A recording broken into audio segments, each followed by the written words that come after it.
Hello traders, this is विकास। अब इस chart में आपको क्या दिखाई दे रहा है? इसमें ये एक सपोर्ट है। और ये क्यों है? क्योंकि ये कौन सी कैंडल है? ये एक रेस्पेक्ट कैंडल है। इसके नीचे जो विक बनी हुई है ये एक डिमांड जोन क्रिएट कर रही है। इसे हम एक्सटेंड करते हैं यहाँ पर, तो इसे हम जूम करते हैं और एफ ढूंढने की कोशिश करते हैं। एफ हमें इस जगह पर मिला, लास्ट कैंडल के बाद अगली कैंडल को छोड़कर थर्ड कैंडल का लो ये हमने मार्क कर लिया। अब ये एफ हो गया। अब प्राइस इस जगह पर आई, इसने इसका ब्रेकआउट दिया और रिटेस्ट इस एफ पे करी और यहीं से ही बूम कर गई प्राइस। और यहाँ पर अपना टारगेट एंट्री यहाँ पर प्लान होती है। स्टॉप लॉस इस एफ के नीचे होगा और टारगेट ये देखिए सर। तो चलिए थ्योरी में समझ लेते हैं कि रेस्पेक्ट और रेस्पेक्ट कैंडल्स कौन सी होती है और हमें एंट्री किस तरीके से प्लान करनी है एफ के अकॉर्डिंग, बिल्कुल करेक्ट, जिससे हमारी एक्यूरेसी और बढ़ सकेगी। देखिए, कैंडल्स की वेरिएशंस दो प्रकार की होती है। एक तो डिसरेस्पेक्ट कैंडल होती है और रेस्पेक्ट कैंडल होती है। पहली है डिसरेस्पेक्ट कैंडल। डिसरेस्पेक्ट कैंडल में एक फुल बॉडी होती है, वह बियरिश भी हो सकती है और बुलिश भी हो सकती है। तो इसमें क्या होता है कि जैसे प्राइस कंटिन्यूस या तो गिरती जाएगी या फिर कंटिन्यूस बढ़ती जाएगी। तो इसमें हमें एंट्री जिस डायरेक्शन में है उसी डायरेक्शन में लेनी है। मैं इसका सेटअप भी आपको दिखाने वाला हूँ। और दूसरी कैंडल होती है कि रेस्पेक्टेड वाली कैंडल, ये काफ़ी इंपॉर्टेंट हो जाती है। क्यों? क्योंकि ये हमें एग्जैक्ट एंट्री एफ के अकॉर्डिंग रिवर्सल ट्रेड करने के लिए ये काफ़ी ज़रूरी होती है।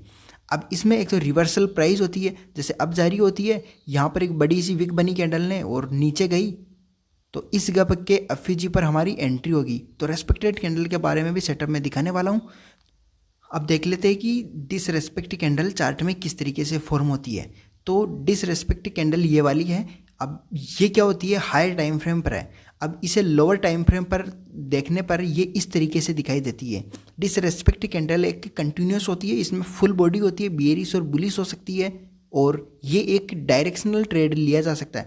अब जैसे बुलिश है तो बुलिश कॉल लेते जाएंगे और अगर डाउन ट्रेंड है तो डाउन ट्रेंड लेते जाएंगे। मैं इसे सेटअप दिखाने वाला हूँ।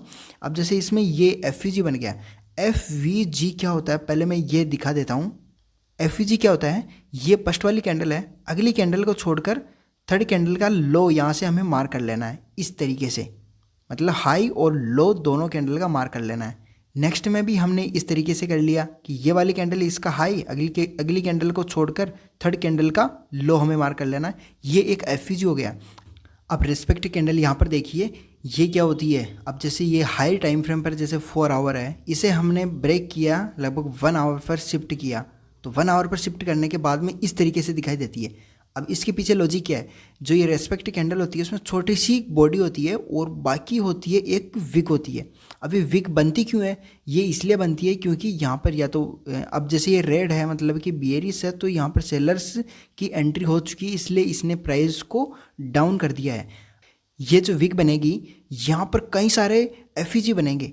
अब प्राइस बढ़ती हुई जा रही थी, जैसे ही सेलर्स की एंट्री हुई तो यहाँ पर देखिए एक कैंडल छोड़कर इसने एफ बना दिया, फिर ये एफ बना दिया। तो प्राइस क्या करती है? अधिकतर प्राइस ये करती है कि इस वाले एफ पर यहाँ पर रिटेस्ट करेगी, फिर बाद में डाउन ट्रेंड करेगी। तो यहाँ पर अपनी एंट्री प्लान होती है। इसका चार्ट मैं दिखाने अब जा रहा हूँ। अगर वीडियो अच्छा लग रहा हो तो वीडियो को लाइक ज़रूर कर देना और चैनल को सब्सक्राइब जरूर कर देना। और ऑर्डर ब्लॉक और स्मार्ट मनी कंसेप्ट पर हमने वीडियो बनाई है, जिससे आप देख सकते हैं इस वीडियो के बाद।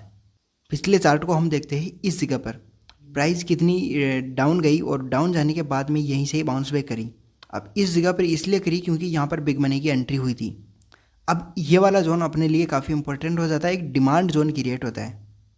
तो हम इस वाली जो विक है इसे हम मार कर लेते हैं और एक्सटेंड कर लेते हैं। इस तरीके से आपको भी करना है एक डिमांड जोन क्रिएट करने के लिए। और इस जगह पर मैं अब जूम करके दिखाना चाहता हूँ कि किस तरीके से प्राइस ने यहाँ पर मूवमेंट करी है। और यहीं पर ही हम ढूंढेंगे कि विग कैसे बनी है। अब ये 4 आवर पर है, इसे हम कर लेते हैं 1 आवर पर। तो इस जगह पर एफ कहाँ पर है? एफ है इस कैंडल, इसकी कैंडल को छोड़ने के बाद अगली कैंडल का लो, ये हमें मार्क कर लेना है। इसे एक्सटेंड कर लिया हमने। इसके बाद में प्राइस यहाँ पर आई, डाउनफॉल करी, डाउनफॉल करने के बाद में यहीं से बाउंस बैक करी। तो अपनी एंट्री कहाँ हो जाएगी? यहीं पर ही। पर इसके लिए यहाँ पर एंट्री लेने के लिए एग्जैक्ट पॉइंट पर हमें लोअर टाइम फ्रेम पर शिफ्ट करना है। जैसे कि मैं चला गया 5 मिनट पर। तो सर ये देखिए, ये वाला जो एफ था ये स्मॉल टाइम फ्रेम का एफ था। 5 मिनट पर शिफ्ट करने के बाद में ये एक बुलिश कैंडल बनी, यहाँ पर एक हैमर टाइप की कैंडल बनी। यहीं पर अपनी एंट्री होती है। स्टॉप लॉस इसके नीचे होता है, इस छोटे एफईजी के नीचे। और देखिए टारगेट कितना गया है। फिर वापस हमें इसे हाई टाइम फ्रेम पर शिफ्ट कर लेना। 4 आवर पर हमने इसे शिफ्ट कर लिया है। अब यहाँ पर अपनी एंट्री प्लान हुई थी और टारगेट अपना इस वाले सप्लाई जोन के पास था। सप्लाई जोन के पास प्राइस धीरे धीरे आ रही थी, मतलब ट्रेंड बुलिश था, तो हमें ट्रेंड बुलिश ही लेना है ट्रेड। इस वाले को छोड़ देना, अगर इसकी ट्रेड हो तो वो लेगा। इस जगह देखिए इस वाले जोन पर वापस आई, आने के बाद में बड़ी बड़ी विक बना रही है। तो मतलब कि ये कौन सी थी, ये एक थी यहाँ पर रेस्पेक्टेड कैंडल। तो रेस्पेक्टेड कैंडल में एफईजी इस जगह पर हमें ढूंढना है। अब आप बोलोगे कि डिसरेस्पेक्ट कैंडल थी। डिसरेस्पेक्ट कैंडल कौन सी, ये वाली डिसरेस्पेक्ट कैंडल हो गई, ये हो गई, मतलब वन डायरेक्शनल, ये भी हो गई वन डायरेक्शनल। हमें सबसे मेन इंपॉर्टेंट होती है रेस्पेक्टेड कैंडल जो विग बनाती है, क्योंकि उसमें कई सारे मोर एफईजी होते हैं और इन एफईजी पर हमें ट्रेड करने को मिल जाता है। और जो ये डिसरेस्पेक्ट कैंडल होती है बड़ी बॉडी वाली, इसमें वन डायरेक्शनल होती है। इसमें बस हमें क्या करना है, बस मार्केट में घुसना है। और ये वाला होता है एक रिवर्सल ट्रेड प्लान किया जा सकता है इस जगह से।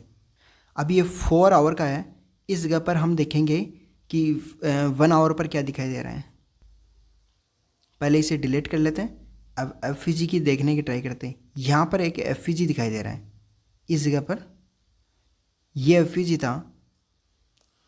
अब इससे कर लेते हैं 15 मिनट के टाइम फ्रेम पर। लोअर टाइम फ्रेम पर एंट्री प्लान करनी चाहिए। क्यों करनी चाहिए, क्योंकि इससे पिन पॉइंट पर होती है और हमारा रिस्क कम हो जाता है लोअर टाइम फ्रेम पर। ये एक बुलिश कैंडल बन गई, एफईजी के पास ही ब्रेक करने की कोशिश की गई। एक चीज़ बता दूं कि ब्रेक इसलिए करिए क्योंकि इसने लिक्विडिटी ली है। यहाँ पर लिक्विडिटी लेने के बाद में एक विक, बड़ी सी विक बन गई। अब इसमें भी आप देखोगे ये वाली जो विक बनी है ना, ये भी एक कौन सी कैंडल थी, ये भी एक ही रेस्पेक्ट कैंडल थी। अब ये वाली जो कैंडल है इसके यहाँ पर भी एफईजी होगा। अगर लो टाइम फ्रेम पर देखिए एफईजी होगा। इसने फिर बाद में इस जगह रिटेस्ट करा और फिर बाद में ऊपर चली गई। तो अपनी एंट्री कहाँ पर हो जाएगी, एंट्री सर इसी जगह पर अपनी एंट्री हो जाएगी। और टारगेट देखिए कितना ऊपर तक गया है, लगभग यहाँ पर मिला है 2500 तक पॉइंट हमें मिल गया। और स्टॉप लॉस तो इसके नीचे होना ही है।